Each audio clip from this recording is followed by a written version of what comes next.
आप सभी अपनों को गुरु पूर्णिमा की बहुत-बहुत बधाई और शुभकामनाएँ। मैं गुरु पूर्णिमा पर मैं अपने सभी गुरुओं को चरण स्पर्श करता हूँ और सबसे पहले मेरे गुरु मेरे माता-पिता हैं। वो जिस दुनिया में होंगे, जिस लोक में हैं, कि मैं प्रभु से विनती करता हूँ कि उनको आत्मा को शांति दे और अपने श्री चरणों में स्थान दे। आज के वीडियो में हम गुरु पूर्णिमा से जुड़ी कुछ बातों को जानेंगे। देखिए, गुरु का मतलब होता है अंधकार से प्रकाश की तरफ ले जाने वाले व्यक्ति को गुरु कहते हैं। अर्थात तो हमारे बुराइयों को मिटा करके उस बुराई की जगह पर अच्छाई को स्थापित कर दे, वही गुरु कहलाते हैं।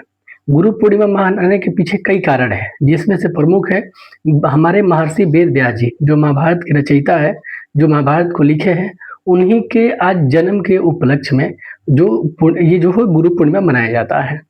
इस गुरु पूर्णिमा को व्यास पूर्णिमा भी कहते हैं। इस दिन का एक विशेष महत्व ये भी है कि आज ही के दिन सप्त ऋषियों को महर्षि माने शिव जी ने उपदेश देना आज ही के दिन से शुरू किया था, इसलिए इस दिन का भी विशेष महत्व है।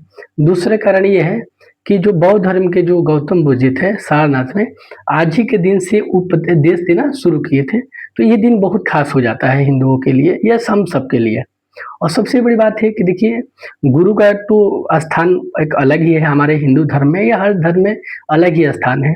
देखिए, गुरु हमारे सबसे पहले देखा है तो गुरु हमारे माता-पिता होते हैं, क्योंकि जब भी हम धरती पर आते हैं तो दुनिया की हर चीज़ों से परिचित हमारी माँ कहलाती है। तो पहली गुरु तो माँ हो जाती है, पिता होते हैं, उसके बाद हमारी लाइफ में अनेकों गुरु आते हैं।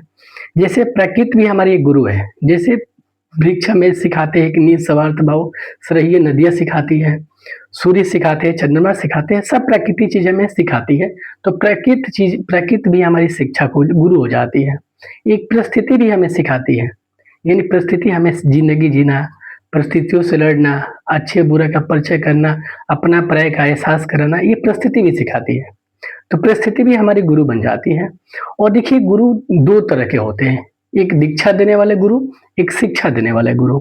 तो गुरु का मतलब कि इस तरह से वर्णन किया गया है, ये वो गुरु जो किताबी शिक्षा देता है। जैसे आज हम कॉलेज में, कोचिंग में वगैरह सब पढ़ते हैं, किताबों से ज्ञान प्राप्त करते हैं और वो शिक्षा जो देते हैं, उन्हें हम शिक्षा गुरु कहते हैं। और एक होता है दीक्षा गुरु, जो हमें दीक्षा देता है, जैसे प्रेमानंद जी महाराज हो गए, जो हमें सन्मार्ग पर ले चलने का रास्ता दिखाता है। अर्थात जो हमें बुराइयों से मिटा करके हमें अच्छाई के ले जाने के लिए रास्ते पर ले जाने के प्रेरित करते हैं। अर्थात हमें ये मोह माया से हटा करके हमें मोक्ष की प्राप्ति की तरफ ले जाते हैं, उन्हें हम दीक्षा गुरु कहते हैं। और देखिए, गुरु और शिष्य का इस भारत में एक अलग ही स्थान है। इसके उदाहरण आपको हम देते हैं। जैसे देखिए, एक महाभारत की लड़ाई में जब अर्जुन थक गए और प्रभु से बोले कि हे प्रभु, हम लड़ाई नहीं करेंगे, तो प्रभु जी ने गीता कर डाली और उन्होंने इतना अच्छा उपदेश दिया, प्रवचन दिया, इतना सा शिक्षा दिया कि अर्जुन ने एक साधारण व्यक्ति के रूप में प्रस्तुत होकर के असाधारण कार्य कर दिए। दूसरा एग्जाम्पल आते हैं प्रभु श्री रामचंद्र जी और हम उनके गुरु विश्वामित्र जी। प्रभु श्री रामचंद्र जी विष्णु के अवतार थे, यानी पूर्ण अवतार थे। अब लेकिन वो अपने गुरु से शिक्षा लिए और दीक्षा लिए और गुरु के आदर्श पर चल करके उन्होंने ऐसा आदर्श स्थापित किया कि दुनिया उनको आगे भगवान मान के पूजा करती है। अगला एग्जाम्पल है चंद्रगुप्त और चाणक्य का। एक चंद्रगुप्त एक साधारण बालक के रूप में थे और उनको चाणक्य जी ने ऐसा महान व्यक्ति बना दिया, वो एक पूरे भारत के सम्राट बन के हमारे सामने प्रस्तुत हुए। अगला एग्जाम्पल है स्वामी विवेकानंद और रामकृष्ण परमहंस जी का। और एक विवेकानंद जी के साधारण व्यक्ति को उन्होंने ऐसा महान इंसान बना दिया। तो देखिए, भारत में गुरुओं को कितना महान स्थान दिया गया है। तो देखिए, यहाँ पर एक बात उभर के आती है कि गुरु कैसा होना चाहिए। गुरु कई तरह के होते हैं। एक होते हैं बोधक गुरु, जो गलत सही का बोध कराते हैं। एक सूचक गुरु होते हैं, जो हमें धर्म की शिक्षा देते हैं।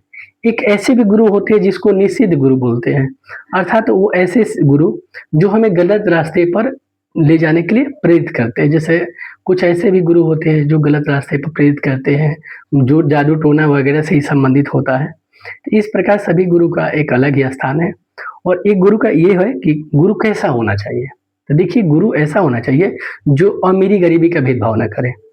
गुरु एक का हो, एक स्वच्छ छवि का हो, एक गुरु चरित्रवान हो, परोपकारी हो, यानी गुरु एक दर्पण की तरह हो जिसमें देख करके बच्चे उनकी तरह बनने के लिए प्रेरित हो जाए। तो आई होप आप लोग को वीडियो पसंद आई होगी। तो ये वीडियो हर व्यक्ति तक पहुंचाइए जिसके लिए उपयोगी है। अंत में जय हिंद, जय भारत।